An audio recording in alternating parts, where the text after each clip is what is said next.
The glow of the computer monitor was the brightest thing in the room, casting harsh, flickering light against the walls of the Midoriya apartment. On the screen, a city was burning. Plumes of pixelated smoke rose into a sky choked with debris, and the wail of sirens was entirely drowned out by the guttural, booming laughter of a single man. "Fear not, citizens! Hope has arrived!" A colossal figure stepped out of the inferno. He carried a bus in one arm and 5 civilians under the other. His smile was impossibly wide, a beacon of absolute certainty in a world tearing itself apart. 4-year-old Izuku Midoriya sat a few inches from the screen, his oversized All Might action figure clutched so tightly in his small hands that his knuckles were white. He was rocking back and forth, entirely entranced. He had seen this video, the debut of the symbol of peace, thousands of times. He knew the timing of the explosions, the pitch of the sirens, the exact inflection of All Might's voice. Yet, every single time, it felt like a revelation. In the doorway, Inko Midoriya watched her son with a fond, yet incredibly anxious smile. Izuku's 4th birthday had come and gone months ago. Most of the children in his preschool class had already manifested their quirks. Katsuki Bakugo, the boy who lived down the street, had been popping tiny, firecracker explosions from his palms for weeks. But Izuku remained stubbornly, frustratingly normal. "Izuku, sweetie," Inko called out softly, stepping into the room. "It's time to get ready. The doctor is waiting." Izuku froze, his wild mop of green curls bouncing as he snapped his head toward his mother. His enormous emerald eyes were wide, shining with unshed tears of sheer excitement. "Mom! Is today the day? Is the doctor going to tell me what my quirk is?" "I hope so, baby," Inko said, smoothing down his unruly hair, her heart aching at the pure, unfiltered hope radiating from her son. "Let's go find out." The clinic smelled of rubbing alcohol, stale paper, and the faint, ozone scent of a nurse whose quirk seemed to generate static electricity. Izuku sat on the crinkly paper of the examination table, his legs swinging back and forth, entirely unable to sit still. He looked at the posters on the wall, diagrams of human anatomy blending with charts detailing quirk mutations, emitter pathways, and transformation triggers.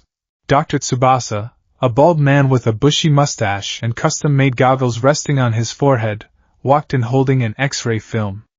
He clipped it to the light board on the wall and flipped the switch. "Well, Mrs. Midoriya, I have some interesting news," the doctor began, his tone clinical but curious. He pointed a pen at the illuminated skeletal image of Izuku's foot. "As you know, the standard indicator of a quirkless individual is the presence of an extra joint in the pinky toe, a vestige of early human evolution. Quirks represent the next step in human development, streamlining the body."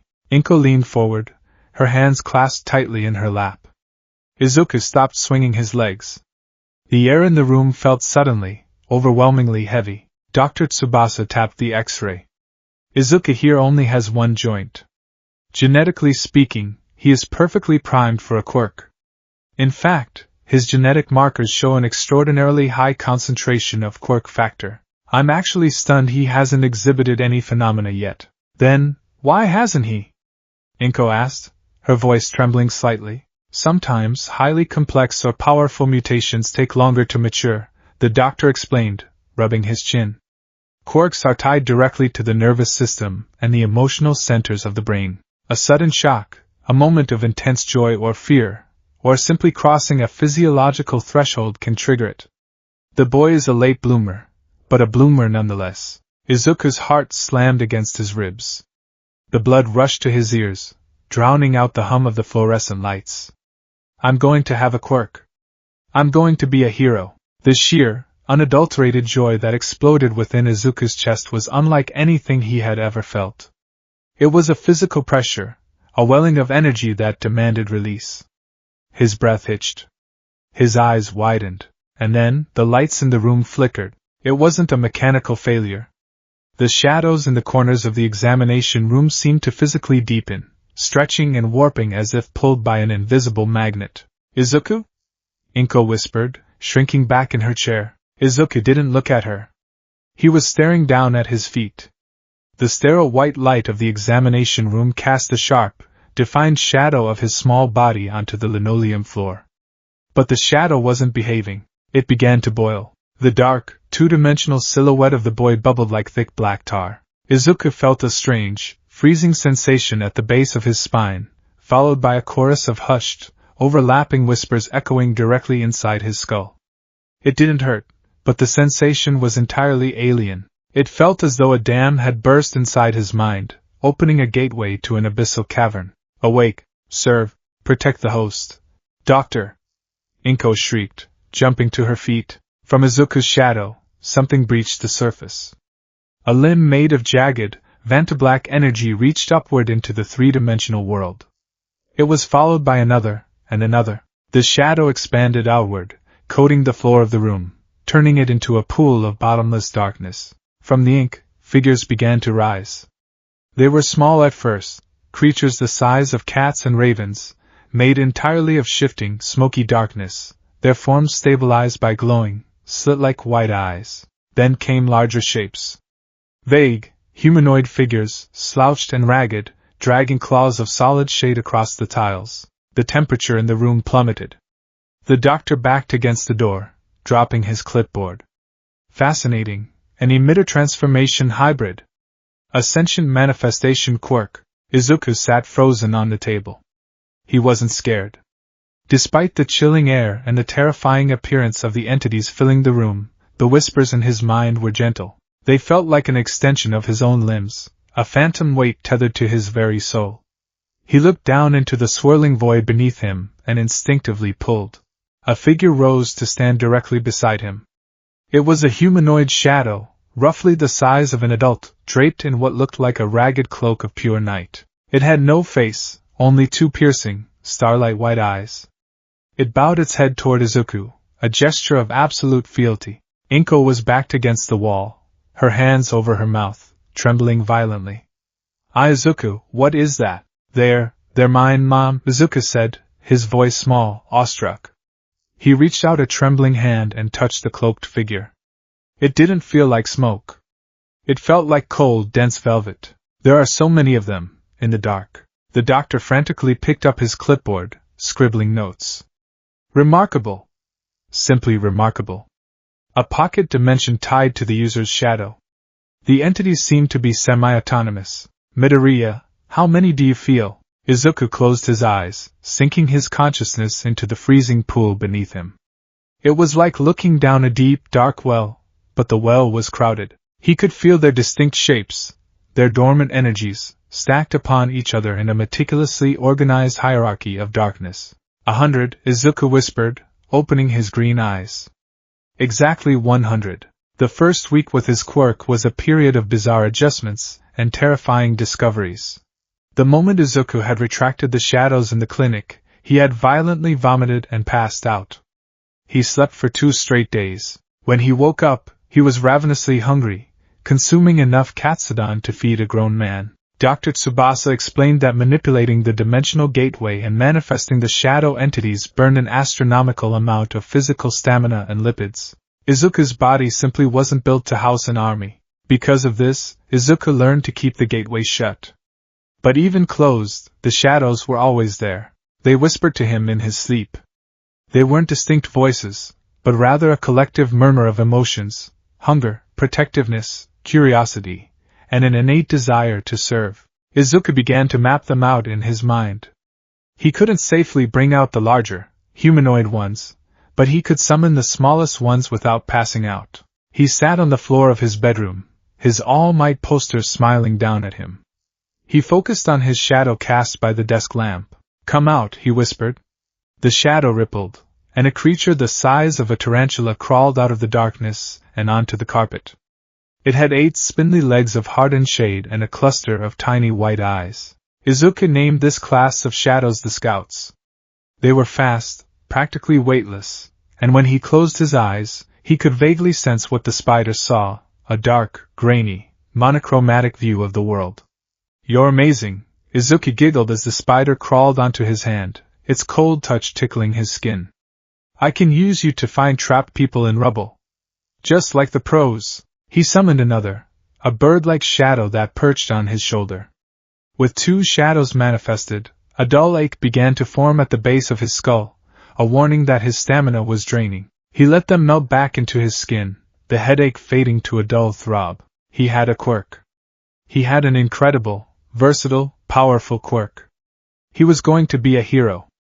He couldn't wait to show Kaken. The playground at the center of their neighborhood was the kingdom, and Katsuki Bakugo was its undisputed king. When Izuku arrived the following afternoon, Bakugo was standing on top of the jungle gym, his hands sparking with small, crackling explosions. Two other boys, Tsubasa, the doctor's grandson, who had recently sprouted leathery wings, and a boy with extendable fingers, were cheering him on. "Look at this!" Bakugo shouted, grinning fiercely as he set off a louder pop. "My quirk is the best in the world. I'm gonna be the #1 hero, way better than All Might. Kaken!" Bakugo stopped, looking down as Izuku ran toward the jungle gym, beaming from ear to ear. "What do you want, Deku?" Bakugo scoffed, jumping down from the structure and landing lightly in the sand. "Did you come to cry because you still don't have a quirk? I got it!" Izuku announced proudly, out of breath. "I went to the doctor, and it finally came out." The other boys gathered around, suddenly interested. Bakugo crossed his arms, his red eyes narrowing skeptically. "Yeah, right. What is it? Can you cry a river?" "No, look!" Izuku stepped back, ensuring his shadow was cast clearly on the sand by the afternoon sun. He took a deep breath, steeling himself against the incoming headache. He focused on the pull in his mind and pulled. The sand beneath his feet seemed to turn to liquid black glass. The air around the boys dropped by 10 degrees, a sudden, unnatural chill that made the hair on their arms stand up. Bakugo took a half-step back, his confident sneer faltering for a fraction of a second. From the dark pool, 3 figures emerged. The bird-like scout flew up and circled Izuku's head. The spider scout scuttled onto his shoe. But Izuku wanted to impress Kaken. He pushed himself a little harder, gritting his teeth against the sharp spike of pain behind his eyes, and pulled out one of the lowest-tier humanoid shadows, a foot soldier. It rose from the ground, a hunched, shifting silhouette of darkness, its edges blurring like smoke in the wind. Its 2 glowing white eyes locked onto the other boys. "See?" Izuku smiled, though he was sweating slightly. "They're my shadows. I have 100 of them inside me." The winged boy, Tsubasa, let out a whimper and hid behind Bakugo. The boy with long fingers took several steps back. Bakugo stared at the shadowy humanoid. His instinct was to be impressed, but the sheer, eerie wrongness of the entity, the cold it radiated, the lack of a face, the way it moved without making a single sound, triggered a deep, primal unease. And Katsuki Bakugo hated feeling uneasy. He masked his fear with immediate, explosive aggression. That's not a hero's quirk," Bakugo yelled, pointing a finger at the shadow. "It's gross. It's like a bunch of creepy monsters." Izuku's smile dropped. The headache flared. "It's not gross. They're going to help me save people." "Save people?" Bakugo stepped closer, his palms popping threateningly. The smell of burnt sugar and ozone filled the air. "You can't even save yourself. You're just a weakling hiding behind scary monsters. It's a villain's quirk." "No, it isn't," Izuku protested, his heart rate spiking. He felt a sudden, sharp twist of anxiety in his gut. He didn't want Kaken to hate his quirk. He didn't want to be a villain. Bakugo reached out and violently shoved Izuku in the chest. "Don't talk back to me, Deku!" Izuku stumbled backward, falling hard onto the sand. He scraped his hands, a sudden jolt of pain and fear shooting through his system. In the abyss of his mind, the 100 shadows felt the host's pain. They felt his fear. And they reacted. Izuku didn't command them. He didn't even want it to happen. But his shadow violently expanded, violently overriding his conscious control. The headache exploded into an agonizing migraine, making Izuku scream, but his voice was drowned out by a terrifying, guttural roar that seemed to tear through the very fabric of the air. From the shadow beneath the fallen Izuku, a massive beast erupted. It was a Defender-class shadow, a creature that resembled a monstrous, oversized wolf made of thick, boiling tar, with 4 glowing red eyes and jaws lined with jagged, shadowy spikes. The beast didn't hesitate. It lunged at Bakugo. "Kaken, no!" Izuku screamed, reaching out. The beast didn't bite Bakugo, but it slammed its massive, ethereal head into the boy's chest. The kinetic force was real. Bakugo was thrown backward through the air, landing hard in the sand a dozen feet away. The shadow wolf stood over Izuku, snarling viciously at Bakugo, its red eyes flaring with pure, protective malice. It lowered its head, preparing to pounce and tear the threat apart. Bakugo was paralyzed. For the first time in his young life, looking up at the terrifying, monstrous jaws of the beast, he felt absolute, paralyzing terror. He couldn't move. He couldn't speak. He just stared at the monster of the dark. "Stop!" Izuku shrieked, clutching his head, tears streaming down his face. "Stop it! Go back! Go back!" He slammed the mental gateway shut with everything he had. The wolf abruptly dissolved, turning into a cloud of black mist that rapidly sucked back into Izuku's shadow, taking the bird, the spider, and the foot soldier with it. The playground was suddenly quiet, save for the sound of Izuku's ragged, heaving breaths. Bakugo sat in the sand, trembling violently. Tsubasa and the other boy were already crying, running toward the edge of the park where a few parents were sitting on benches. Mitsuki, Bakugo, and Inko Midoriya came running. "Katsuki!" Mitsuki yelled, pulling her son up from the sand. "What happened? Are you hurt?" Bakugo didn't look at his mother. He looked past her, at Izuku, who was curled into a ball, sobbing from the pain in his head and the terror of what he had just done. The fear in Bakugo's eyes rapidly hardened, crystallizing into a fierce, defensive hatred. He pointed a shaking finger at Izuku. "He's a monster," Bakugo whispered, his voice trembling before he forced it to grow louder. "His quirk attacked me. It's a monster. He's a villain." The other parents stopped. They looked at the small, sobbing boy on the ground. They had seen the shadow beast. They had felt the unnatural cold. Murmurs broke out among the adults. "Did you see that thing? It looked like a demon. Attacking little Katsuki. How dangerous." Inko rushed forward and scooped Izuku into her arms, shielding him from the stairs. "Izuku, baby, it's okay. But it wasn't okay." Izuku buried his face in his mother's shoulder, his heart shattering into a million pieces. Through his tears, he could still hear the whispers. Not the whispers of his shadows, but the whispers of the people around him. The people he wanted to save. Monster. Villain. That night, the Midoriya apartment was dead silent. Izuku lay in his bed, the blankets pulled up to his chin. The room was dark, save for the street lamp casting long, warped shadows across the floorboards. His head still pounded with a dull, rhythmic ache. He felt hollowed out, drained of all energy. But the physical pain was nothing compared to the crushing weight on his chest. He looked over at his desk. His All Might action figure stood proudly in the moonlight, its fists planted on its hips, smiling fearlessly.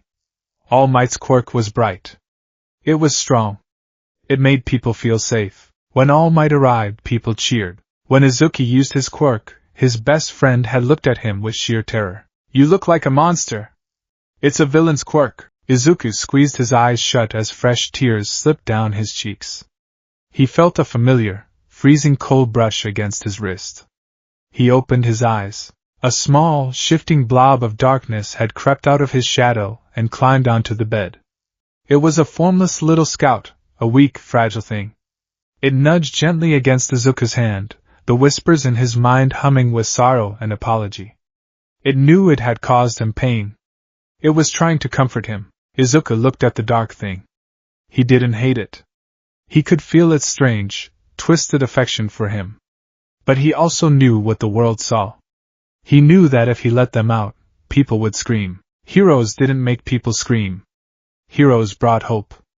If his power only brought fear, then it wasn't a hero's power. "I can't," Izuku whispered into the dark room, his voice cracking. "I can't be a hero with you." He pulled his hand away from the shadow. The little entity seemed to shrink, letting out a mental whine before melting back into the sheets, returning to the abyss. Izuku closed his eyes and focused on the gateway in his mind. He visualized a heavy iron door.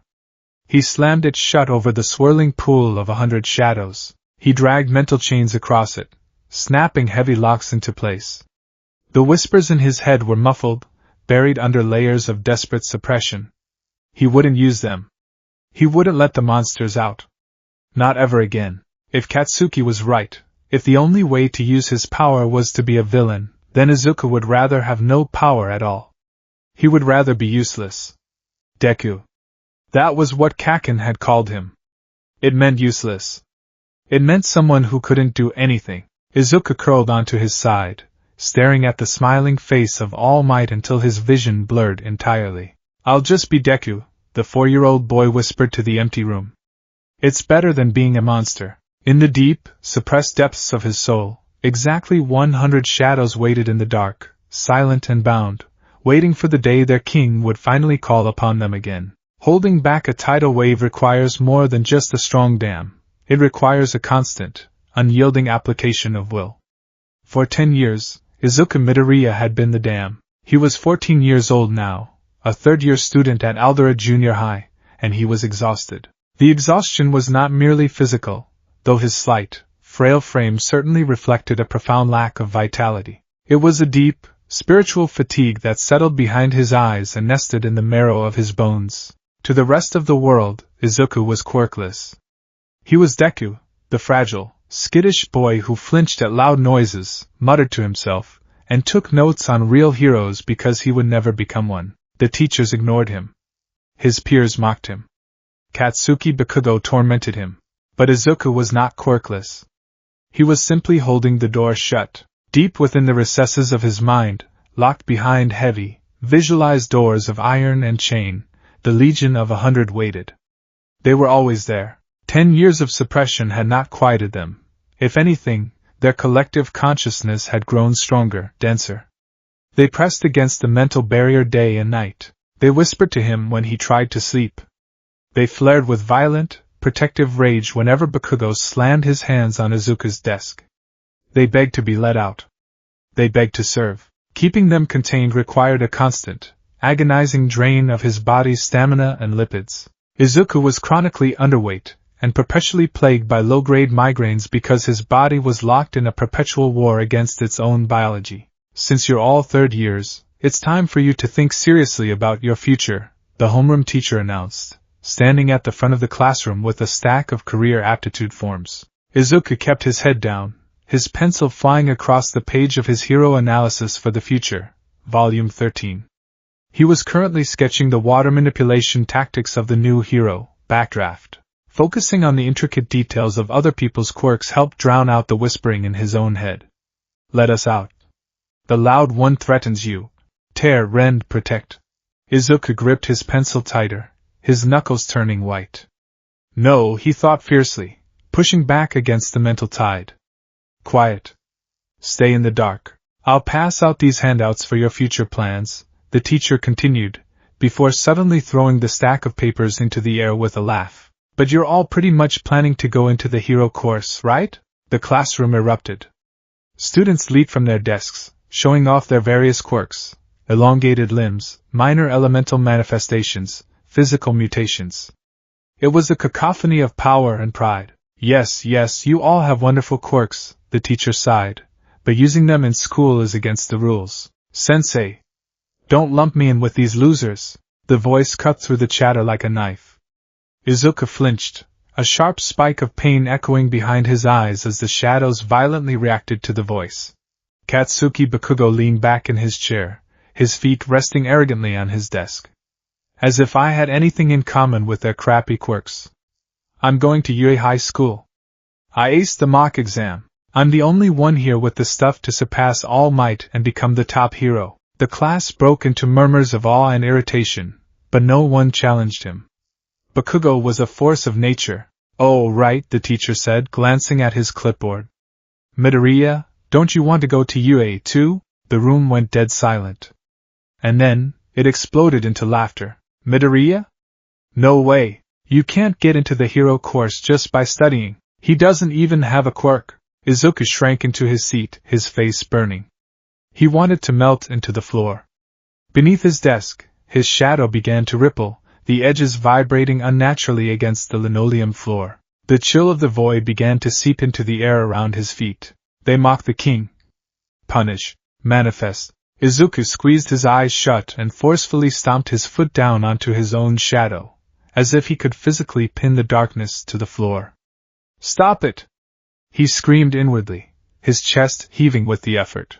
A drop of sweat rolled down his pale face. Before he could catch his breath, an explosive force slammed into his desk, shattering the wood and sending Izuku tumbling backward to the floor. "Listen up, Deku!" Bakugo stood over him, his palms smoking, his red eyes burning with a hatred that Izuku had never fully understood, yet had endured for a decade. "You're worse than the rest of these rejects. You're completely quirkless. You think you can rub shoulders with me? No, wait, Kaken!" Izuku scrambled backward against the wall, throwing his hands up defensively. "I'm not trying to compete with you. I swear! It's been my dream since I was little, and there's no harm in trying. Try. What can you even do?" Bakugo snatched the hero analysis notebook from the floor. He held it up, a cruel smirk twisting his features. With a sharp crack, he detonated an explosion between his palms, incinerating the notebook's cover and frying the pages. He then tossed it casually out the open window. "Forget Yurei Deku. If you want to be a hero so badly, there's a quick way to do it.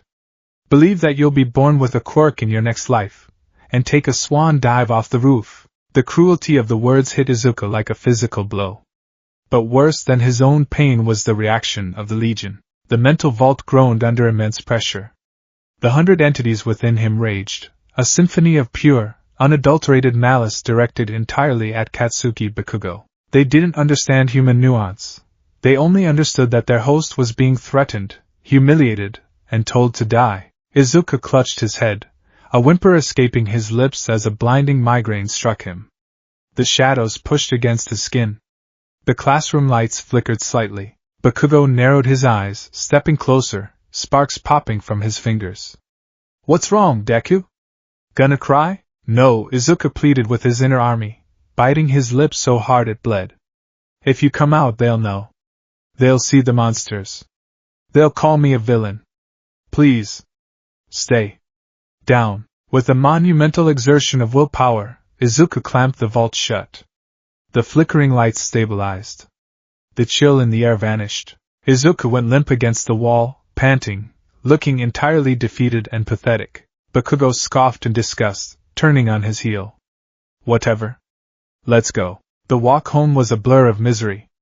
Izuku retrieved his scorched notebook from a koi pond, apologizing to the fish before numbly placing it in his backpack. He walked through a dark, arched underpass, his sneakers echoing against the concrete. He felt physically hollow. He had spent so much energy suppressing his quirk today that his limbs felt like lead. "Why do I even try?" he thought, looking down at his hands. "I have a quirk. I have more power than anyone in that school. But it's dark. It's violent. If I used it, I'd end up locked away like a villain." Kaken was right. "I am useless." He stopped in the middle of the tunnel, staring blankly ahead. He raised his right hand and allowed himself the smallest, tiniest indulgence. A strand of black smoke drifted from his shadow, winding up his leg and across his torso, before pooling in his palm. It solidified into a tiny, raven-like bird made of pure shade. Its white, glowing eyes looked up at him with unquestioning loyalty. It chirped, a sound that resonated entirely within his mind, carrying a feeling of profound comfort. Izuku smiled sadly, stroking the bird's smoky plumage with a single finger. "You guys are the only ones who don't hate me. But the world wouldn't understand you." Suddenly, the bird's head snapped up. Its white eyes flared, and it let out a sharp, mental shriek of alarm. A heavy, sickening squelch echoed behind Izuku. He turned around, the bird vanishing back into his shadow. Rising from the manhole cover in the center of the tunnel was a mountain of dark, viscous, foul-smelling sludge. Two massive, bulbous eyes and a jagged mouth formed within the muck. A medium-sized invisibility cloak, the sludge villain gurgled, its voice wet and hollow. Izuku couldn't move. Pure terror locked his joints. Before he could scream, the villain lunged. A wave of suffocating sludge slammed into Izuku, knocking him to the ground and instantly forcing its way into his mouth and nose. The smell of raw sewage and rot flooded his senses. He couldn't breathe. He clawed at the sludge, but his fingers slipped through it like water. Don't worry, kid. The villain laughed, his fluid body wrapping tighter around Izuku, crushing his ribs. It'll only hurt for about 45 seconds. Then, it'll all be over. Thanks for being a hero to me. Izuku's vision began to spot with black stars. His lungs burned, screaming for oxygen. He was dying. He was actually going to die in this dark tunnel, and the Legion went absolutely, horrifyingly berserk. They sensed the host's fading life force. The iron doors in Izuku's mind didn't just open, they were violently blown off their hinges by the combined will of 100 desperate, enraged entities. Host is dying. Breach. Breach. Kill the enemy. Izuku's shadow, despite being in the dim light of the tunnel, tried to erupt. Sharp, jagged spikes of hardened darkness shot out from his feet, attempting to pierce the sludge. Several striker-class shadows, resembling multi-armed, blade-wielding wraiths, tried to claw their way out of the portal to rip the villain apart. But there was a fatal flaw. The sludge villain was completely enveloping Izuku's body, blocking all light and physically smothering the area where the shadow portal needed to open. The darkness had no room to manifest into the three-dimensional world. Every time a shadow tried to breach the surface, the dense, liquid mass of the villain collapsed over it, suffocating the manifestation. The physical toll of forcefully summoning shadows against an impassable barrier was catastrophic. Izuku's body was being torn apart from the inside. Blood vessels in his nose and eyes ruptured. The excruciating pain of his quirk misfiring compounded the agony of suffocation. Stop, Izuku pleaded weakly in his mind, his consciousness fading. You can't get out. You're just hurting us more. Stop. What the hell is going on with your body, kid? The sludge villain yelled, feeling the strange, freezing, jagged spikes trying to erupt from the boy he was possessing. Hold still! As Izuku's eyes rolled back in his head, the shadows letting out a final, despairing wail, a massive, booming voice echoed from the entrance of the tunnel. Fear not, kid! The air pressure in the tunnel shifted so violently that the ambient dust blew outward. The sludge villain whipped its eyes toward the source. I am here! A colossal figure stood silhouetted in the light. In the blink of an eye, the man crossed the distance. Texas smash! The sheer wind pressure generated by the punch struck the villain like a physical wall of concrete. The sludge was instantly blown apart, scattered across the walls of the underpass in 1,000 wet splatters. Released from the suffocating prison, Izuku gasped violently, inhaling a desperate lungful of air before the absolute exhaustion of his failed quirk manifestation hit him. The world spun, and everything faded to black. Smack. Smack. Smack. Hey! Wake up! Thought we lost you there, Izuku gasped, his eyes flying open. The first thing he saw was the blue sky. The second thing he saw was a face that belonged on a billboard, leaning uncomfortably close to his own. Ah! Good! You're awake! All Might boomed, standing up to his full, towering height. Izuku scrambled backward, his heart hammering against his ribs. It was him. The symbol of peace. The man whose videos he had watched thousands of times. He was real, and he was standing right in front of him. All Might! Izuku shrieked. You saved me! Oh my God, I need an autograph! Where's my notebook? He frantically dug into his backpack, pulling out the scorched, waterlogged journal, only to find an enormous, sweeping signature already scrawled across a 2-page spread. Izuku bowed so low his forehead hit the concrete. Thank you? It will be a family heirloom. Well, I must be going, All Might announced, turning toward the street. He held up 2 large plastic soda bottles filled with the captured sludge villain. I have to get this guy to the police. Stay out of trouble, kid! Wait! Izuku cried out, stepping forward. His mind was racing. The shadows in his mind, finally calm now that the danger had passed, were murmuring in awe at the sheer presence of the man before them. This was his only chance. He had spent his entire life wondering if he could be a hero. Who better to ask than God himself? I have a question. A pro-hero is always fighting time, All Might declared, bending his knees. With a powerful leap, he shot into the sky, but Izuku hadn't stopped moving. Driven by 10 years of suppressed desperation, he had lunged forward and grabbed onto All Might's leg just as the hero took off. The wind tore at Izuku's face as they soared thousands of feet above the city. All Might looked down, his eyes bulging in shock. "Hey! Let go! Your fanaticism is going too far. If I let go now, I'll die."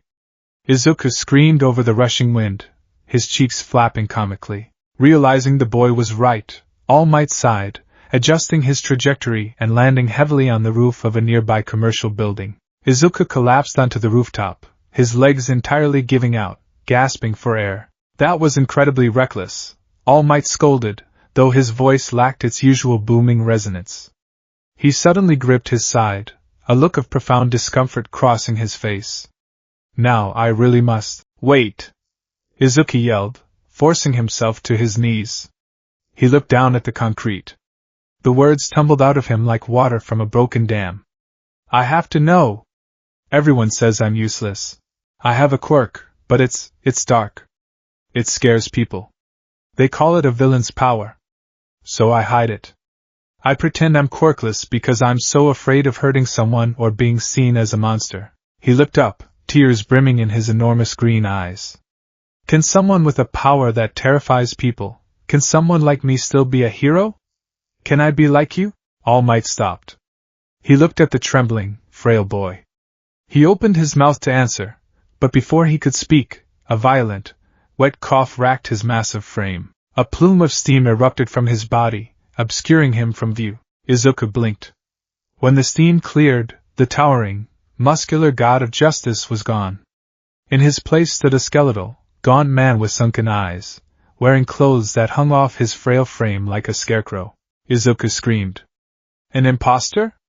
What happened to All Might?" The skeletal man sighed, wiping a trail of blood from his mouth. "I am All Might. You know how guys at the pool suck in their gut to look buff? It's like that." He sat down heavily against the rooftop fencing, lifting the left side of his shirt. Izuku gasped. A massive, jagged scar, shaped like a sprawling spiderweb, marred the entirety of the man's left side. "5 years ago, an enemy did this to me," All Might said quietly, his voice raspy and devoid of theatrics. "My respiratory system was nearly destroyed.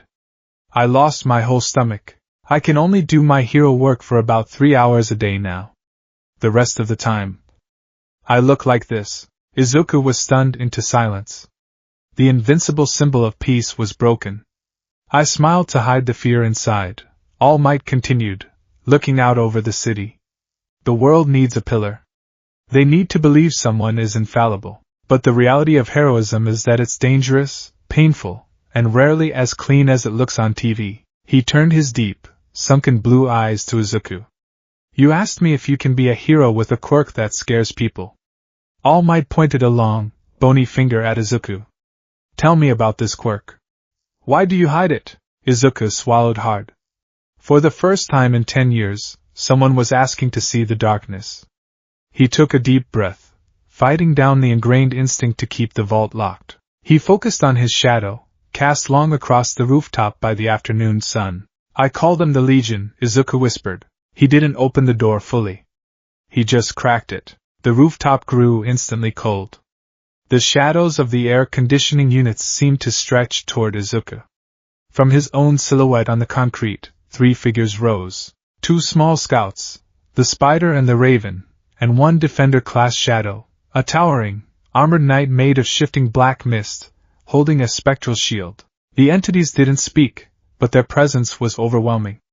The air felt heavy, saturated with a primal, abyssal energy. All Might's eyes widened slightly. He had seen thousands of quirks, but the sheer density of the aura radiating from this boy's shadow was staggering. It felt ancient. It felt undeniably dangerous. "When I was 4, they came out to protect me from a bully," Izuku explained, tears slipping down his cheeks. He hurriedly commanded the shadows back into the dark. Maintaining them was already causing his head to throb. The entities vanished, and the rooftop returned to normal. But they didn't just push him away. They looked like they wanted to tear him apart. My friend looked at me like I was a demon. The other parents whispered about me. Izuku wiped his eyes, his voice cracking. Heroes are supposed to bring hope. When All Might shows up, people smile. When my quirk shows up, people scream. I don't want to be a monster. So I lock them away. I let people call me Quirkless Deku, because it's better than being villain Midoriya. All Might stared at the boy. The sheer tragedy of it struck him squarely in the chest. This boy possessed a quirk of phenomenal, almost terrifying power, yet he had voluntarily crippled himself, enduring a decade of abuse and humiliation, all because he was terrified of causing harm. He possessed a level of empathy and self-sacrifice that most pro-heroes lacked. Young man, All Might said softly, his voice carrying a weight that commanded absolute attention. A quirk is merely a tool. A knife can be used to prepare a meal, or it can be used to kill. The nature of the tool does not dictate the nature of the man who wields it. Izuku's breath hitched.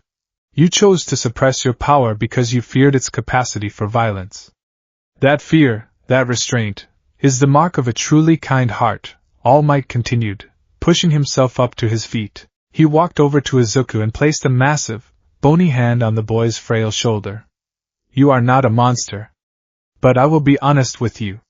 Suppressing your power has left your physical vessel weak. To command a power like that without destroying yourself, you must be strong. You cannot save people if you are too afraid to step into the light. Or in your case, the dark.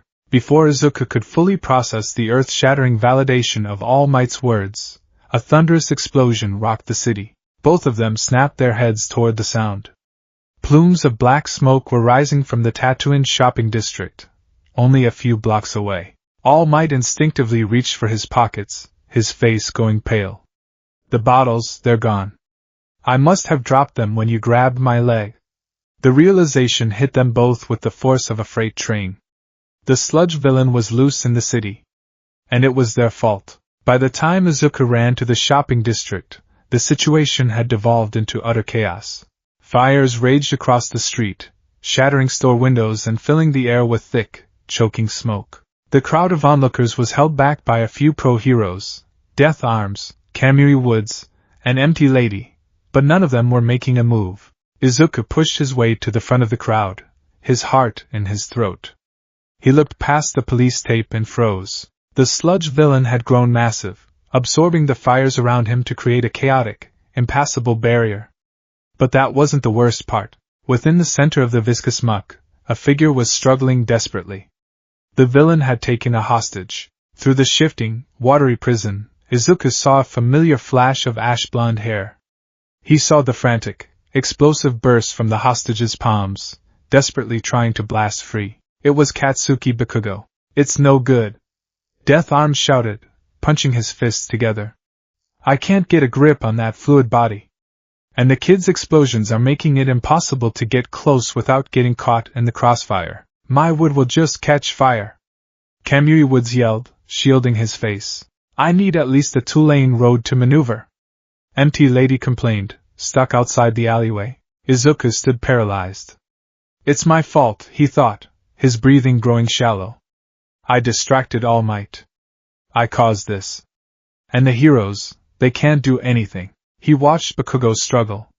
He watched the explosions grow weaker, the boy's face turning purple as the sludge forced its way down his throat. And then, for a fraction of a second, the shifting muck revealed Bakugo's face clearly. Their eyes met. Bakugo wasn't angry. He wasn't arrogant. He was terrified. He was looking at Izuku with the exact same eyes he had shown 10 years ago on the playground when the Shadow Wolf had pinned him down. It was the look of a boy who knew he was going to die. Before Izuku's brain could process what was happening, his legs moved. He slipped under the police tape, his yellow backpack bouncing against his shoulders, and sprinted full tilt toward the inferno. Hey kid! Stop! You'll get yourself killed! Death Arms roared, reaching out, but Izuku was too fast. What am I doing? Izuku's mind screamed at him. I have no plan. I'm weak. I'm Deku. But as he ran, the iron doors in his mind, the ones he had spent 10 years reinforcing, began to groan. He didn't just need the scouts. He didn't just need the foot soldiers. He needed the heavy artillery. He needed power. Izuku closed his eyes as he ran. He cast his consciousness down into the abyssal well. I'm sorry, he whispered to the dark. I'm sorry I kept you locked away. I'm sorry I was ashamed of you. I need you now. I need to save him. The response from the Legion was instantaneous and deafening. It wasn't a whisper. It was a roar of absolute, unbridled jubilation. The chains snapped. The iron doors shattered into a million pieces. Izuku skidded to a halt 10 feet from the towering sludge villain. The villain looked down, his bulbous eyes widening in recognition. You! The brat from the tunnel! You're dead! The villain whipped a massive tendril of sludge toward Izuku, intending to crush him into the pavement. Manifest. Izuku's voice was eerily calm, resonating with a strange, harmonic duality as the voices of 100 shadows echoed beneath his own. He plunged his hands toward the ground. His shadow didn't just stretch, it exploded outward, covering a 30-foot radius of the street in an instant. The fires bordering the shadow were instantly snuffed out by the unnatural, freezing temperature of the void. The sludge tendril slammed down, but it didn't hit Izuku. It hit a wall of solid, impenetrable darkness that had erupted from the pool. The crowd gasped. The pro-heroes stepped back in shock. Number 99, Izuku commanded, his nose beginning to bleed profusely as the sheer, agonizing strain of the manifestation ripped through his underdeveloped nervous system. Goliath. The pool of darkness boiled. And then, a hand emerged. It was not a human hand. It was a massive, clawed gauntlet made of dense, shifting shadow, plated in bone-white, ethereal armor. It gripped the edge of the pavement, physically cracking the concrete beneath it. With a deafening, guttural roar that shattered the remaining windows on the street, Goliath pulled itself from the abyss. It was a behemoth. Standing over 12 feet tall, its torso was a mass of undulating, muscular darkness. Spikes of hardened shade protruded from its shoulders and spine. Its head was a featureless helm of black armor, save for 3 glowing, horizontal slits of blinding white light that served as its eyes. The presence of the entity was suffocating. The ambient light in the street seemed to bend and dim around it. It radiated an aura of pure, predatory dominance. What the hell is that? Death Arm stammered, his knees actually shaking. The sludge villain recoiled, the primal fear overriding its confidence. Stay back. What is that thing? Goliath did not speak. It simply looked down at its master. Izuku's eyes were bloodshot, his body trembling violently under the strain, but he pointed a bloody finger directly at the sludge villain. Tear it apart. Save Kaken. Goliath moved with a speed that defied its massive size. It lunged forward, ignoring the flames that licked at its shadowy form. The sludge villain screamed, firing dozens of sharp fluid tendrils, but the attacks passed harmlessly through Goliath's semi-ethereal body, dispersing into black smoke before instantly reforming. Goliath plunged both of its massive hands directly into the center of the sludge villain's mass. The sludge could not suffocate the shadow was suffocating the sludge. The freezing aura of the entity began to rapidly lower the temperature of the fluid, making it sluggish and brittle. With a roar of exertion, Goliath grabbed the physical core of the villain and forcefully, violently ripped the sludge apart. The sheer kinetic force of the movement tore the villain's hold on Bakugo. The boy tumbled out of the muck, gasping for air, covered in slime. Goliath immediately stepped between Bakugo and the reforming villain, raising a massive, armored arm and delivering a devastating backhand. The strike generated a shockwave of cold, concussive force that splattered the villain across the alley walls, entirely incapacitating it. Silence fell over the street. The fires had been blown out by the shockwave. The villain was defeated in a matter of seconds. Goliath stood tall, its 3 white eyes turning back to look at Izuku. It lowered its massive, terrifying head in a gentle, deferential bow. Izuku tried to smile. Good job. The strain finally reached its absolute limit. Izuku's eyes rolled back in his head. The mental tether snapped, and Goliath dissolved instantly into a cloud of black mist, rushing back into Izuku's shadow as the boy collapsed face first onto the pavement. When Izuku regained consciousness, the sky was painted in the orange and purple hues of twilight. He was sitting on the curb, an oxygen mask over his face, surrounded by paramedics. The aftermath had been a whirlwind of shouting. Once they realized the terrifying shadow beast was Izuku's quirk, the pro-heroes had descended upon him with furious scolding. What were you thinking, kid? Death Arms had yelled. Using a quirk that destructive in a crowded area? You could have killed someone. That power is way too unstable to be thrown around like that, Kamui Woods had agreed. There's a reason we leave this to the professionals. Your reckless use of an unregistered, high-level emitter quirk is a violation of the law. Izuku had simply kept his head down, accepting the barrage. He had expected it. He had let the monster out, and they were treating him like a danger. Bakugo, on the other hand, had been praised for his resilience and the strength of his explosions, even though he had been entirely helpless. Before Izuku left the scene, Bakugo had cornered him in an alleyway.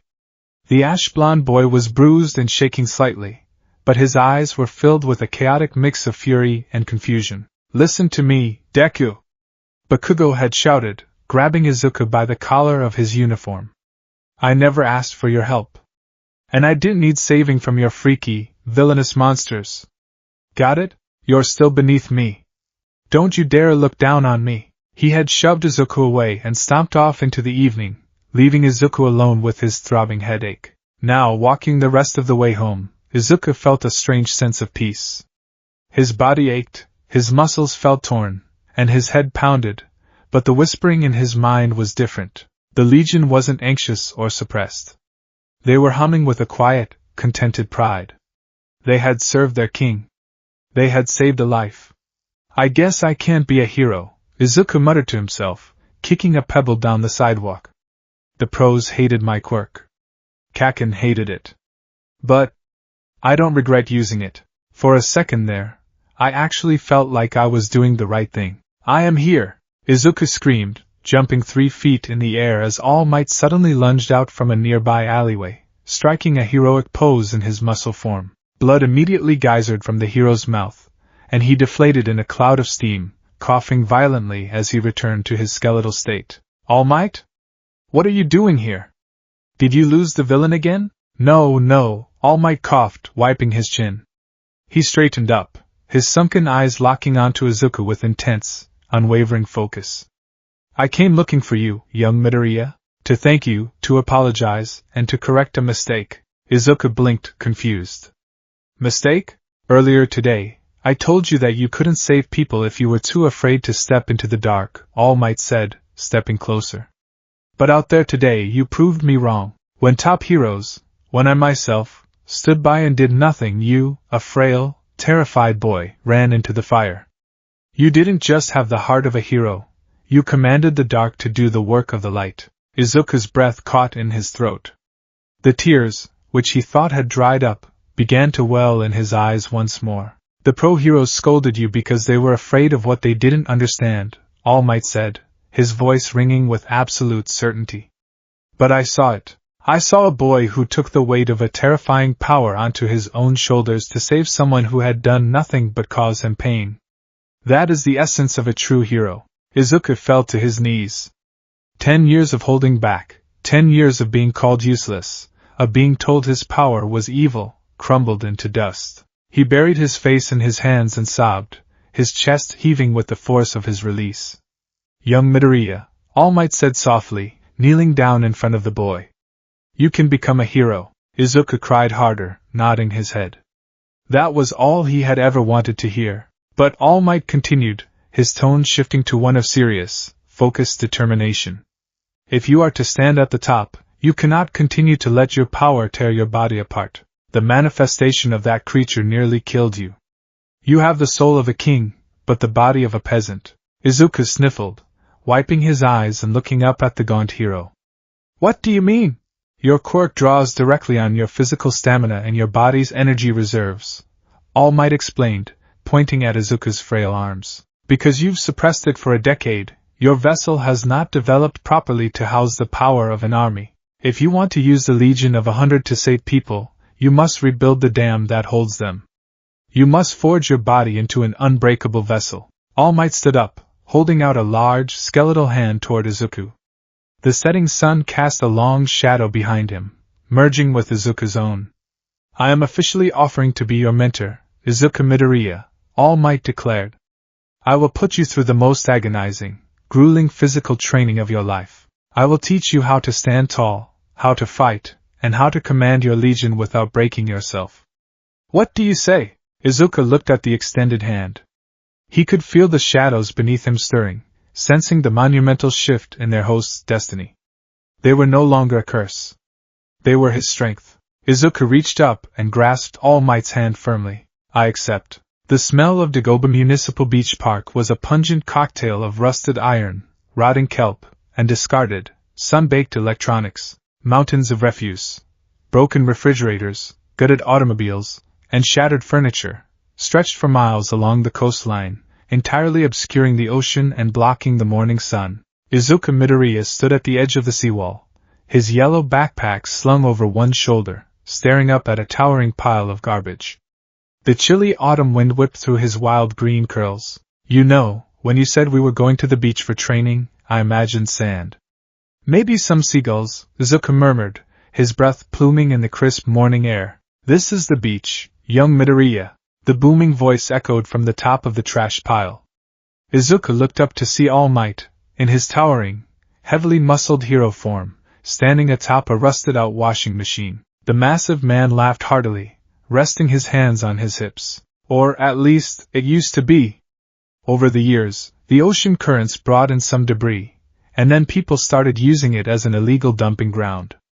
Now, it is a monument to complacency. All Might leaped from the peak of the garbage mountain, landing on the pavement next to Izuku with a heavy thud that cracked the concrete. He immediately deflated in a hiss of steam, returning to his gaunt, skeletal form, coughing lightly into his fist. And it is here that we will forge your vessel. All Might pulled a thick, tightly bound stack of papers from his oversized cargo pants and handed it to Izuku. The aim to pass, American Dream Plan. All Might declared, pointing a bony finger at the packet. I have calculated everything. Your caloric intake, your sleep schedule, your studying habits, and your physical regimen. For the next 10 months, your life belongs to this beach, and to me. Izuku took the packet, looking at the incredibly detailed charts and graphs. This is really comprehensive. But All Might, how does moving trash help my quirk? A keen question. All Might sat down on the hood of a dilapidated sedan, gesturing for Izuku to pay attention. During the sludge villain incident, you manifested that magnificent, terrifying beast, but you passed out immediately afterward, bleeding from your nose. Why? Dr. Tsubasa said my quirk requires a massive amount of physical stamina and lipids to maintain the dimensional gateway, Izuku recited, tapping his chin thoughtfully. Because I kept the door locked for 10 years, my body never naturally adapted to the strain. To my nervous system, pulling a shadow out is like trying to force a fire hose through a garden straw. The pressure tears me apart. Exactly, All Might nodded approvingly. Most emitter-type quirks act like muscles. The more you use them, the stronger they get. But your quirk is unique. The power already exists at its maximum capacity within you. You have an army of 100 soldiers ready to fight. The problem is the commander. All Might poked Izuku squarely in the chest. You are too weak to open the gates. If you try to summon your full power right now, your body will literally consume its own vital energy to fuel the shadows, and you will die. To command the Legion without breaking, you must become an unbreakable vessel. You need muscle mass. You need cardiovascular endurance. You need fat reserves for the shadows to burn. Moving this trash will build your body, and cleaning this beach will be your first act of public service as a hero. Izuku looked out at the endless expanse of junk. It was an impossible task for one boy to accomplish in 10 months. But as he looked at it, he didn't feel despair. He felt a strange, thrilling warmth spreading through his chest. He closed his eyes and looked inward. The iron doors were gone. In their place was a calm, sprawling abyss. The 100 entities within him were awake, humming with anticipation. They could feel their host's determination. I won't just move the trash, Izuku said, opening his green eyes.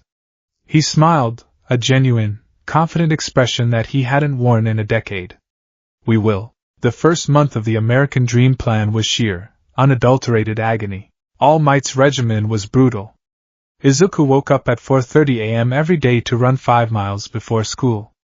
After school, he went straight to the beach to haul rusted metal and waterlogged wood. His diet consisted of lean proteins, complex carbohydrates, and massive amounts of calories to build the necessary lipid reserves his quirk demanded. But the physical exhaustion was only half the battle. The other half was taming the legion. Izuku sat on the sand one evening, his muscles screaming, his hands covered in fresh blisters. The sun was setting, casting long, dramatic shadows across the beach. He pulled out a brand new, freshly bound notebook. Across the cover, he had written, "Hero Analysis for the Future, the Legion." "Okay," Izuku panted, wiping sweat from his brow. He looked at his own shadow stretching across the sand. "It's time we get organized. If we're going to work together, I need to know exactly who you are and what you can do. Let's do a roll call." He focused his mind, opening the mental gateway just enough to allow the smallest entities to slip through. The temperature dropped. The familiar, comforting chill washed over the beach. From Izuku's shadow, 20 small shapes detached themselves, scurrying and fluttering into the physical world. Izuku clicked his pen, watching them with utter fascination. There were 5 spider-like creatures, 10 avian shapes that resembled ravens and owls, 3 serpentine shadows, and 2 that looked like small, shadowy rodents. They gathered around Izuku, chattering in his mind with a cacophony of eager, vibrating whispers. "All right, settle down," Izuku chuckled, holding out his hand. One of the raven shadows hopped onto his index finger, its glowing white eyes staring intently at him. "You 20 are the smallest, which means you drain the least amount of my stamina. I can keep you out for hours. I'll call you the Scouts. Numbers 1 through 20. He jotted down detailed notes. The Scouts lacked physical strength. They couldn't lift anything heavier than a few pounds. But their utility was unparalleled. Izuku discovered that he shared a limited sensory link with them. If he closed his eyes and focused, he could see through their glowing white eyes. It was a strange, monochromatic vision, entirely devoid of color, outlining the world in sharp contrasts of light and dark. Furthermore, the Scouts could slip through cracks, flatten themselves entirely against walls to become two-dimensional, and travel up to a mile away from him before the connection snapped. "Next," Izuku said, taking a deep breath and bracing himself. Numbers 21 through 50. The effort required to summon the next tier sent a sharp spike of pain through his temples, but his month of physical training paid off. He didn't vomit. 30 humanoid figures rose from the darkness. They were the size of average adult men, slouching slightly, their forms shifting like black smoke trapped in a human silhouette. They had no facial features, only the signature glowing white eyes. "The foot soldiers," Izuku muttered, sketching their forms. The foot soldiers were the grunts of his army. They were physically strong, roughly as strong as a fit human adult, and could follow complex commands. Izuku immediately put them to work. Under his direction, the foot soldiers began picking up lighter pieces of trash, carrying tires and broken chairs to the designated dump zones. However, Izuku quickly learned the limitations of his control. "No, wait! Number 34, don't put that TV on top of the microwave, the glass will crash." The shadow dropped the heavy CRT television, shattering the glass screen all over the pavement. The entity shrank back, its shoulders hunching defensively, projecting a wave of intense guilt and apology directly into Izuku's mind. It's okay," Izuku sighed, walking over and patting the smoky, freezing shoulder of the shadow. "Just be more careful. You guys are strong, but you don't really understand physics, do you?" All Might, who was watching from a lawn chair nearby, couldn't help but stare. The pro-hero had fought terrifying villains and monstrous mutants, but watching this incredibly polite, anxious teenager act like a gentle den mother to a horde of faceless, abyssal demons was one of the most surreal things he had ever witnessed. "He corrects them like they're toddlers," All Might muttered to himself, taking a sip of his tea. "Terrifying, dimension-warping toddlers." Izuku continued his cataloging over the next few weeks. Numbers 51 through 70 were the defenders. These included the massive shadow wolf that had attacked Bakugo years ago, as well as several towering, heavily armored knight-like figures holding spectral shields. They were slow, but their durability was astonishing. Izuku noted that their bodies were incredibly dense, capable of absorbing kinetic impacts and extreme heat. Numbers 71 through 90 were the strikers. Izuku rarely summoned these, as their energy drain was severe. They were assassins.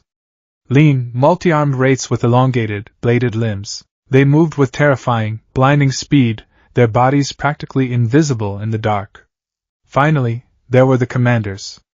Numbers 91 through 100. Izuku only knew of Goliath, number 99, and he refused to summon the others just yet. Opening the gate wide enough for a commander felt like trying to hold back a freight train with his bare hands.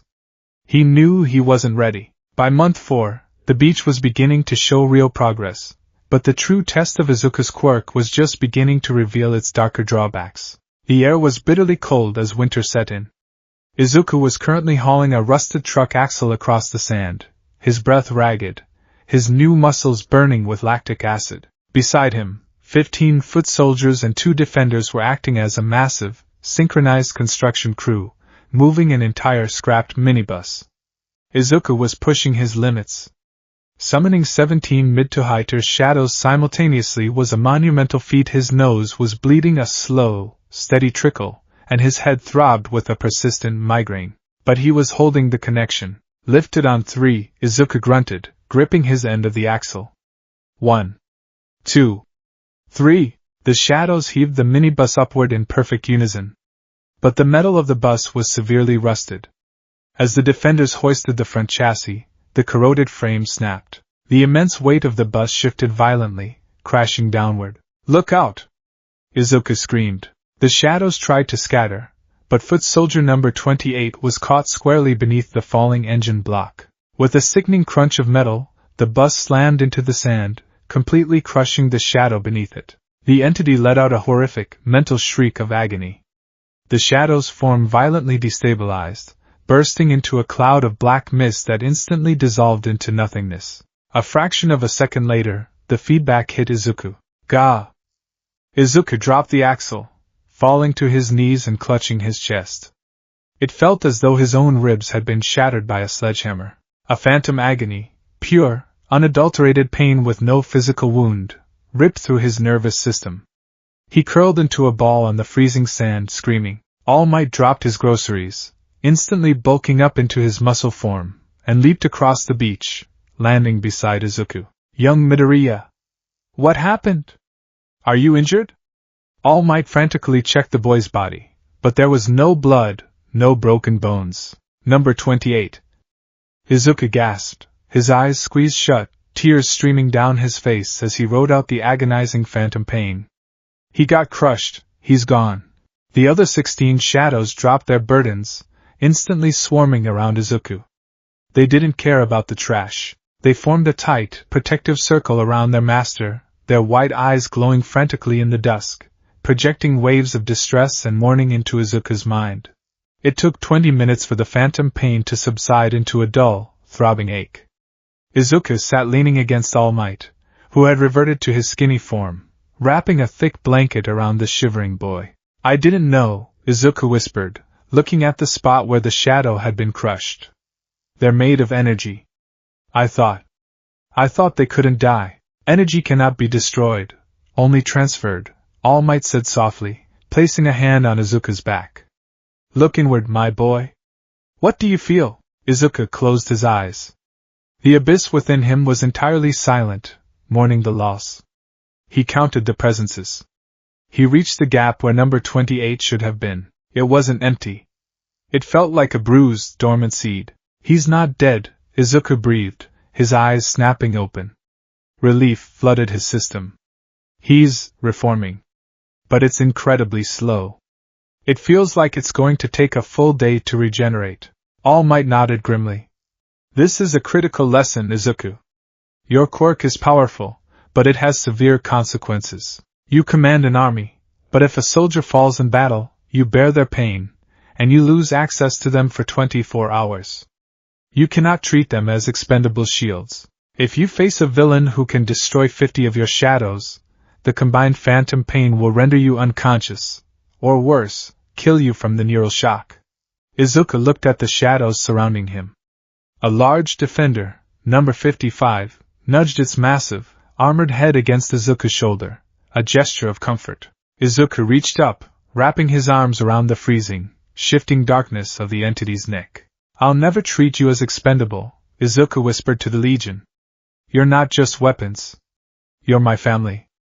I promise, I won't let you get hurt. From that day forward, the dynamic shifted. Izuku no longer just commanded the shadows, he coordinated with them. He became hyper-aware of their positioning, their weaknesses, and their safety. He was their king, and a good king protects his soldiers just as fiercely as they protect him. Month 6 brought the transition from pure physical labor to combat training. The beach was halfway clear, a massive stretch of pristine white sand finally visible beneath the winter sun. Izuku's body had undergone a radical transformation. The frail, perpetually shrinking boy was gone. In his place was a lean, heavily corded teenager. His arms and shoulders were packed with dense, functional muscle, and his stamina had skyrocketed. He could now comfortably hold 20 shadows in the physical world without suffering a nosebleed. Hero work is not just about raw power, and it is certainly not just about letting your quirk do the fighting for you. All Might barked, standing in a makeshift sparring ring drawn in the sand. Eraserhead, a teacher at UA, can completely erase quirks with a look. If a villain isolates you from your shadows, or nullifies your gate, you must be able to defend yourself. Put up your fists. Izuku took a deep breath, settling into a combat stance. He didn't summon a shadow. All Might lunged. Even in his weakened, skinny form, the man was a master of martial arts. He threw a rapid jab toward Izuku's face. Izuku ducked, feeling the wind of the punch ruffle his hair. He pivoted on his back foot, driving a solid cross toward All Might's ribs. All Might caught the punch effortlessly in his palm, but his eyebrows raised in surprise at the sheer kinetic force behind the blow. Good. Excellent torque. All Might praised, before sweeping Izuku's legs out from under him. Izuku hit the sand hard, but instantly rolled backward, springing to his feet. But I don't want to fight entirely without them, Izuku panted, wiping sand from his cheek. If I'm a commander, I shouldn't just sit in the back line, and I shouldn't fight alone. I need to fight with them, like a unit. Show me, All Might challenged, beckoning with his fingers. Izuku's eyes sharpened. He tapped into the abyss. Numbers 21, 22, and 75. Form up. 2 foot soldiers and 1 heavily bladed striker erupted from his shadow. But Izuku didn't point and tell them to attack. He charged alongside them. The striker moved first, its bladed arms slicing through the air in a dizzying flurry, forcing All Might to step back and dodge. As All Might evaded the blades, the 2 foot soldiers flanked him, throwing synchronized punches. All Might easily parried the shadows, swatting them aside. Too predictable. Your soldiers telegraph their attacks. I'm not trying to hit you with them. Izuku shouted. All Might looked up. Izuku was no longer on the ground. While the shadows had distracted All Might, Izuku had commanded a 3rd foot soldier to manifest directly behind him, crouching low. Izuku had used the shadow's hardened shoulders as a springboard, launching himself 10 feet into the air. As Izuku descended, he reeled back his right fist. Number 51. A defender's shadow manifested in midair directly beneath Izuku's feet. It formed a spectral shield facing downward. Izuku planted his feet on the shield and pushed off with explosive force, using the shadow as a midair platform to violently alter his trajectory. He shot toward All Might like a missile, bypassing the hero's guard entirely. Izuku pulled his punch at the last second, his fist stopping an inch from All Might's nose. The beach fell silent, save for the crashing of the waves. The shadows quickly dispersed into black mist, returning to Izuku, who landed lightly on the sand, breathing heavily. All Might stared at the fist hovering in front of his face. A massive, brilliant smile broke across his skeletal features. Midoriya, my boy, All Might chuckled, clapping his hands together. That was brilliant. You used your entities not just as combatants, but as environmental extensions. Mobility, distraction, and a kinetic launch pad. You've invented a completely unique fighting style. Izuku lowered his fist, beaming with pride. I call it shadow stepping. If I keep the shadows close to me, the energy drain is significantly lower than if I send them far away. And if I recall them the instant they serve their purpose, I can constantly cycle them without burning out my lipids. Your tactical mind is as sharp as a pro's, All Might praised, tossing Izuku a water bottle. But we must push further. What about defense? If a villain attacks you directly, your physical body is still mortal. Izuku caught the water bottle, taking a long drink. I've been working on that too. It's incredibly difficult, and it hurts a lot, but I'm calling it shadow armor. He set the bottle down. He focused intensely, his brow furrowing in concentration. Instead of manifesting a shadow entirely outside of his body, he commanded 3 Defender-class entities to rise only halfway out of the abyss, wrapping their dense, ethereal forms tightly around his own physical body. A thick, swirling aura of Vanta-black energy coated Izuku's arms, torso, and legs. It looked as though he was wearing an exoskeleton of shifting night. The ambient temperature around him plummeted to freezing. It acts as a kinetic shock absorber, Izuku explained, his voice echoing with the harmonic duality of the shadows layered over his vocal cords. If someone hits me, the shadows take the brunt of the impact. The problem is, maintaining a half-summoned state creates immense friction against my gait. I can only hold this armor for about 3 minutes before I pass out.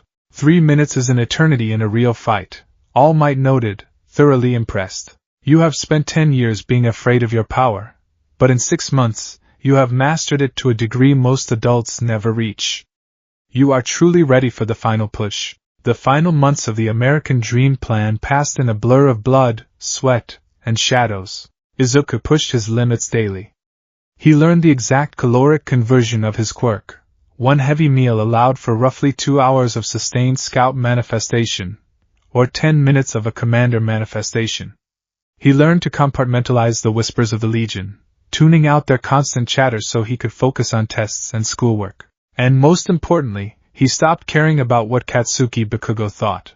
At school, Bakugo continued his attempts to belittle Izuku, but the dynamic had irrevocably changed. When Bakugo slammed his hands on Izuku's desk, expecting the boy to flinch and cower, Izuku simply looked up at him. Izuku didn't glare, nor did he shrink. He just looked at Bakugo with eyes that had stared down a sludge villain, eyes that commanded 100 demons of the abyss. The utter lack of fear in Izuku's gaze unsettled Bakugo so deeply that the explosive boy usually just scoffed and walked away, his pride stinging. Finally, the morning of the UA entrance exam arrived. The sun was just beginning to peek over the horizon, painting the sky in brilliant strokes of gold and crimson. All Might stood on the seawall, wearing his oversized yellow suit, looking out at Dagoba Municipal Beach Park. There was not a single piece of trash left. Miles of pristine white sand stretched as far as the eye could see. The ocean waves crashed gently against the shore, clear and sparkling. Standing at the edge of the water was Izuku Midoriya. He was shirtless, the cool morning breeze washing over his heavily scarred, muscular physique. The scars were not from battles with villains.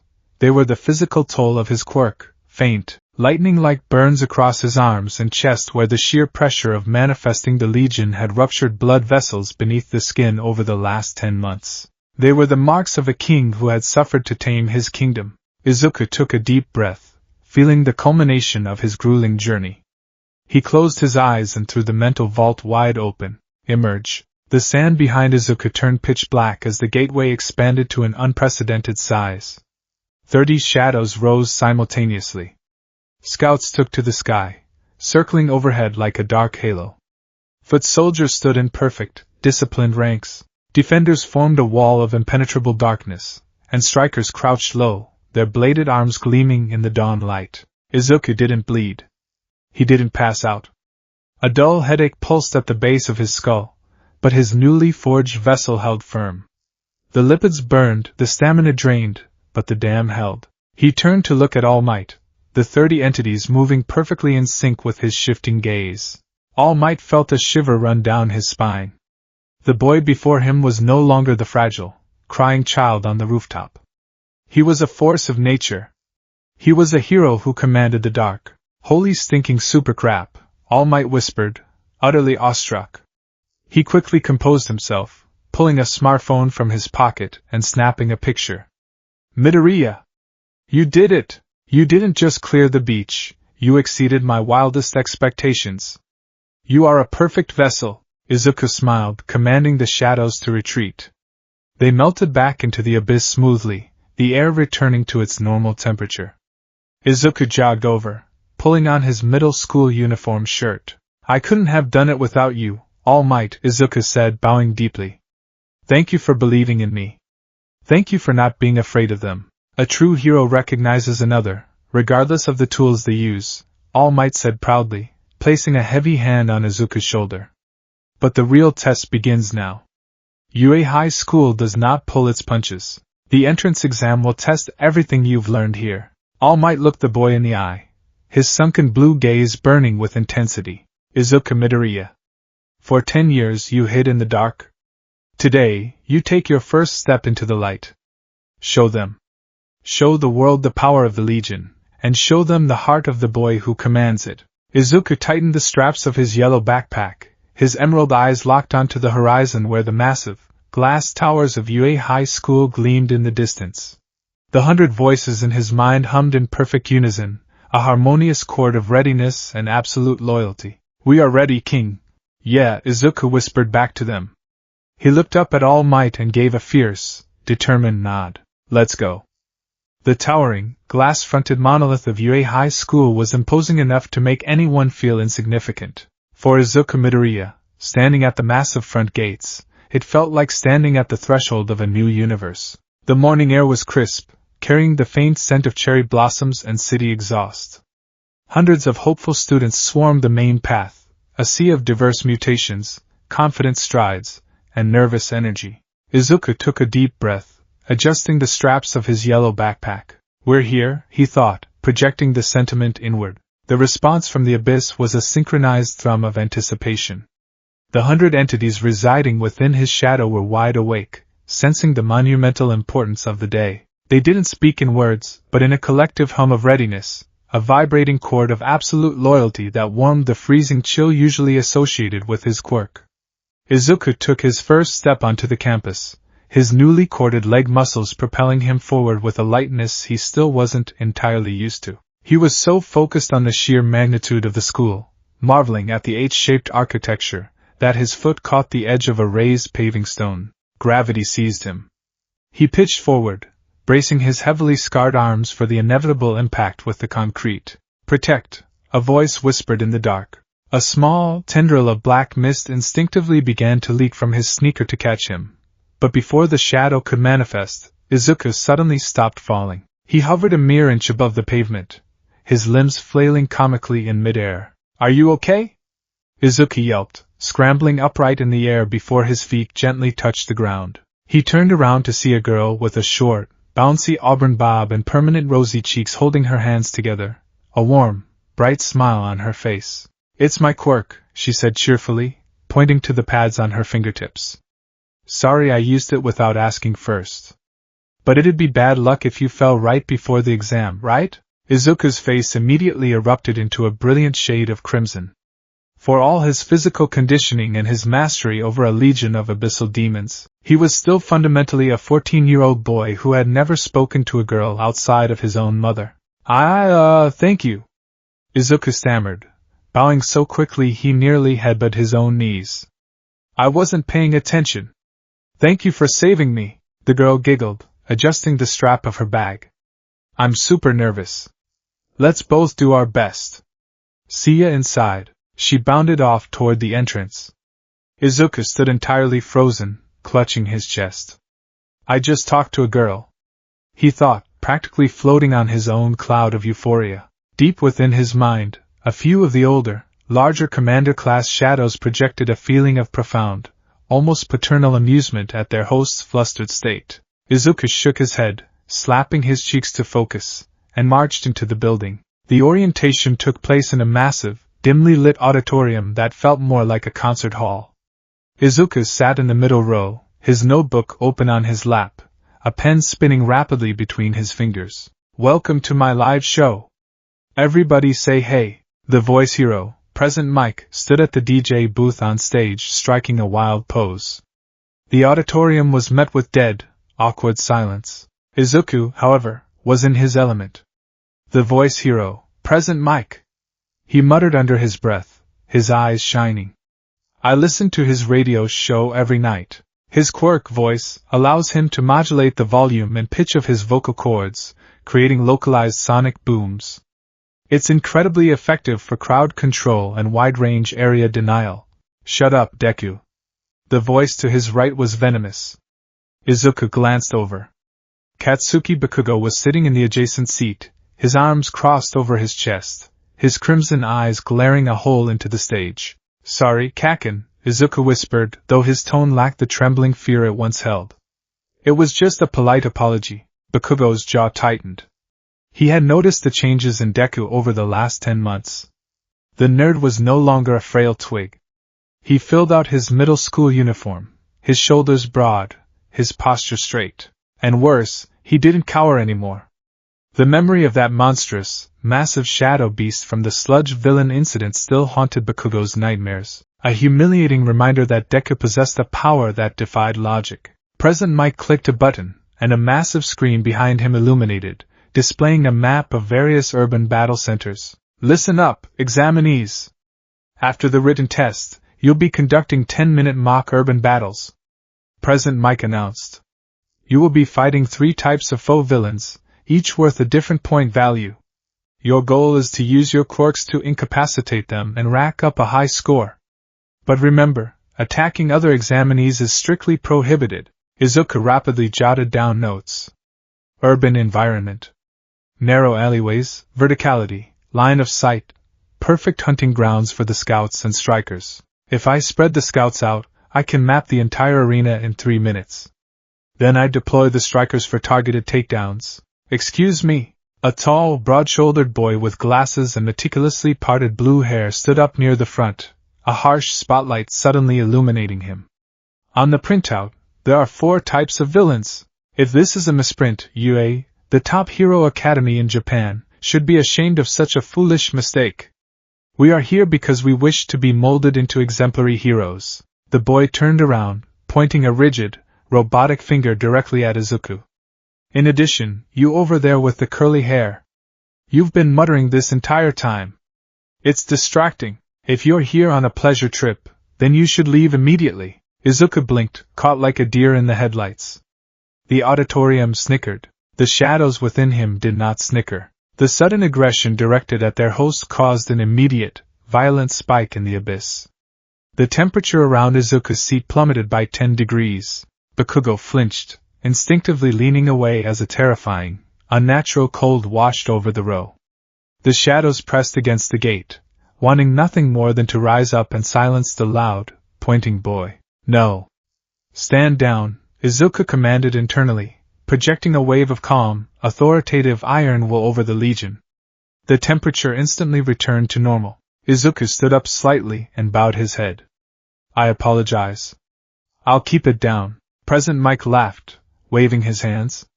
Okay, examinee number 7111. Thanks for the great message. The 4th villain type is worth 0 points. It's an arena trap, a massive obstacle that will rampage in close quarters. There's only one in each battle center. I recommend running away from it. Now, let's get to the written exam. Plus Ultra. The written exam was a blur of complex mathematics, legal hero frameworks, and situational ethics. Thanks to his obsessive note-taking over the years and All Might's rigorous studying regimen, Izuku flew through the packet. He finished with 20 minutes to spare, using the remaining time to mentally organize his troop formations. He was assigned to Battle Center B. He quickly realized that he was separated from Bakugo, who was sent to Center A. Good, Izuku thought. The shadows are still highly reactive to Kaken. It's better if we're apart. An hour later, Izuku stood before the colossal, towering iron doors of Battle Center B. The scale of the foe city behind the walls was staggering. Actual skyscrapers, paved roads, and alleyways. He was wearing a simple, dark green tracksuit, heavily modified by his mother to be slightly baggy to hide the severe scarring on his arms. He stretched his shoulders, feeling the dense muscles shift beneath the fabric. He looked around at his competition. There were dozens of teenagers, all stretching, flexing, and psyching themselves up. He spotted a boy with engine pipes protruding from his calves, the loud boy from the auditorium. He spotted a boy with a sparkling belt, and another with multiple arms. And to his relief, he spotted the nice girl with the auburn hair, Uraraka. She was taking deep breaths, looking distinctly nauseous. Izuku took a step toward her to wish her luck, but a heavy hand clamped down on his shoulder. He turned to see the tall, bespectacled boy. "She appears to be trying to focus," the boy said sternly. "Are you going to interfere with her? Do you intend to sabotage a fellow competitor?" Izuku's eyes hardened slightly. He didn't want a confrontation, but he wasn't going to be bullied anymore. "I was just going to wish her luck," Izuku said, his voice even and calm. He politely but firmly removed the boy's hand from his shoulder. "We should probably focus on the gates." Before the boy could respond, a blaring siren echoed across the staging area. "Right, let's start." President Mick's voice blasted from hidden speakers atop the walls. "What's the matter? There are no countdowns in real battles." "Run, run, run!" The massive iron doors groaned open. The other examinees were frozen in shock, processing the sudden start. Izuku didn't hesitate. He had spent 10 months preparing for the starting gun. "Let's hunt," Izuku projected into the dark. Izuku lunged forward, bypassing the confused crowd. As his feet hit the pavement of the foe's city, he forcefully opened the gates of his mind. The manifestation was instantaneous and explosive. His shadow didn't just stretch, it violently expanded into a 30-foot pool of boiling, vantablack darkness, plunging the immediate entrance of the city into freezing cold. The other examinees gasped, stumbling back as the very light of the morning seemed to be sucked into the asphalt. "Manifest! Strikers, numbers 71 through 90. Izuku roared, his eyes glowing with an intense, emerald fire. The pool erupted. Like a geyser of pure night, 20 horrific, multi-armed wraiths burst from the ground. The strikers were terrifying to behold, 8 feet tall, unnaturally lean, with no legs, instead floating on tapering tails of black smoke. Their forearms ended in elongated, scythe-like blades made of hardened, obsidian-like shade. Their featureless faces held only blinding white, horizontal slits for eyes. They screamed, a soundless, psychic shriek of pure battle lust that echoed entirely in the minds of everyone within 100 yards. "Scatter and destroy. Target the machines," Izuku commanded, pointing down the main avenue. The 20 wraiths vanished. They didn't run, they moved with blinding, impossible speed, darting into the shadows of the alleyways, scaling the walls of the skyscrapers like insects, and dissolving into the darkness of the city. Izuku broke into a sprint, his own body moving with incredible velocity, as he followed his vanguard. Behind him, the bespectacled boy pushed his glasses up his nose, his jaw slack in sheer terror. What manner of quirk is that? He commands demons. High above the city, in a dark, heavily monitored observation room, the faculty of UA High School watched the screens. Well. We have quite a crop this year. Mizu, the principal, a creature that was a mix of a bear, mouse, and dog, cheered from his raised chair. Dozens of monitors displayed the examinees. Bakugo was tearing through Center A with feral explosions. The bespectacled boy, Ida, was utilizing incredible speed to dismantle robots in Center B, but the largest central monitor was locked entirely on examinee number 7111. "Good lord," muttered Snipe, the Kalba-themed hero, leaning closer to the screen. "Look at the kill efficiency on this kid. He's not even fighting them himself. He's commanding a private army." On the screen, 3 two-pointer robots rolled down an intersection, locking their target lasers onto Izuku. Before they could fire, the shadows on the walls behind them detached. 3 strikers dropped from the fire escapes. With synchronized, surgical precision, the wraiths swung their bladed arms. The hardened shade sheared right through the reinforced steel plating of the robots, like a hot knife through butter. The robots exploded into showers of sparks and scrap metal. Izuku jogged through the wreckage without breaking stride. "Good job, 74, 82, and 88. Keep moving, don't let them flank us." "It's an emitter transformation hybrid," noted Midnight, the R-rated hero, her eyes wide with fascination. "A sentient swarm. He has 20 of those high-level entities deployed simultaneously over a wide radius. The tactical awareness required to process that much sensory input without suffering neural degradation is staggering." In the corner of the room, All Might stood in his muscle form, sweating profusely, his smile strained as he watched his protégé tear the city apart. "You're doing it, my boy. You're showing them." He has a weakness, a tired, gruff voice interjected. Shoto Aizawa, the erasure hero, was slouched in a chair, his eyes locked intensely on Izuku's physical state. Look at the boy's face. Zoom in on camera 4. The operator zoomed in. The high-definition camera revealed Izuku sprinting down an alleyway. His face was deathly pale. Sweat poured down his forehead, and a steady, prominent stream of blood was leaking from his left nostril. His breathing was incredibly ragged, maintaining that many autonomous constructs at a high energy output is cannibalizing his stamina. Aizawa analyzed coldly. He's burning through his lipid reserves and putting astronomical strain on his cardiovascular system. He's powerful, yes. But he's on a strict time limit. If those shadows are destroyed, or if he pushes past his limit, his own quirk will put him in a coma. Still, Vlad King grunted, crossing his massive arms. He's racked up 45 points in 3 minutes. At this rate, he'll break the school record. Niza pressed a paw against a large, red button on his console. He has excellent offensive capabilities.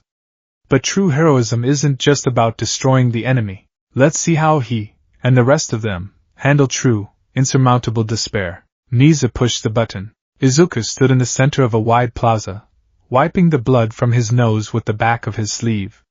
He was exhausted. The migraine at the base of his skull felt like a driving railroad spike. Return, he commanded. From the alleys and rooftops, the 20 strikers rushed back toward him, dissolving into black mist and sinking into his shadow. The moment they retracted, a wave of profound relief washed over Izuku's body, though his muscles still trembled from the lipid drain. 62 points, Izuku panted, pulling a water bottle from his backpack and downing it in 3 gulps. That should be enough to pass the practical. I just need to survive the last few minutes. Suddenly, the ground beneath his feet heaved violently. It wasn't a vibration, it was a localized earthquake. The glass in the surrounding skyscrapers shattered, raining down onto the streets. A shadow fell over the plaza, blocking out the morning sun entirely. Izuku looked up. His breath caught in his throat. Tearing through the city blocks at the end of the main avenue was a machine of incomprehensible scale.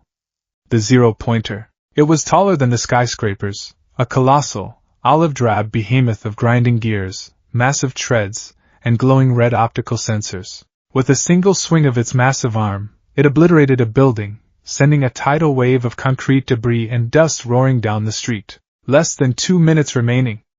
President Mick's voice echoed through the chaos. The other examinees in the plaza screamed in sheer terror. It's a monster! Run!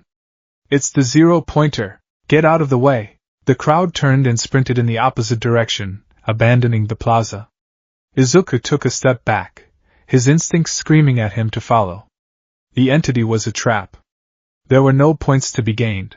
It was purely an obstacle to test their survival instincts. Flee, the voices in his mind whispered, feeling the overwhelming kinetic threat of the machine. Too large, retreat, King. Yeah, Izuku muttered, his legs shaking. We need to go. We've got enough points. He turned to run. Oh. Please. Somebody. The voice was faint, entirely drowned out by the grinding treads of the Colossus, but Izuku's ears caught it. He stopped dead in his tracks. He whipped his head around. Through the thick, choking cloud of concrete dust, Izuku saw her. The girl with the auburn hair, Uraraka. She was trapped. A massive slab of debris from the destroyed building had fallen on her leg, pinning her to the asphalt. She was frantically trying to push it off, but her quirk couldn't lift a mass that she couldn't get a proper handhold on. The zero-pointer's massive treads were rolling directly toward her. In less than 20 seconds she would be crushed flat. Izuku looked at the fleeing examinees. The boy with the glasses stopped, looking back, but his face was paralyzed with fear. No one was going back for her. Izuku didn't think. The calculations, the lipid limits, the warnings from All Might, everything vanished from his mind. He dug his sneakers into the asphalt and sprinted directly toward the Colossus. King, no! Danger! The shadows in his mind shrieked in absolute panic. Shut up! Izuku roared back at them, his mental voice tearing through the abyss like thunder. She's going to die. We are saving her. As he ran, Izuku furiously analyzed his options. He couldn't use the strikers. Their blades would snap against armor that thick. He couldn't use Goliath.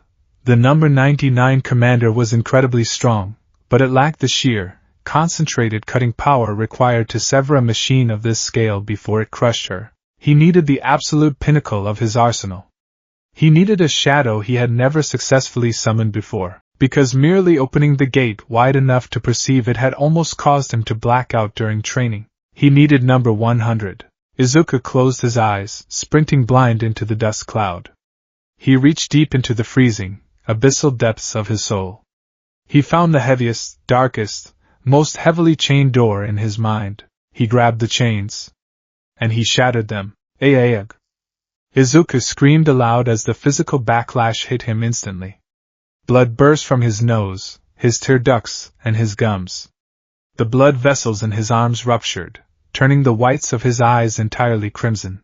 His body was instantly cannibalizing its own fat and muscle tissue to fuel the gateway. He slid to a halt 10 feet in front of the trapped Uraraka.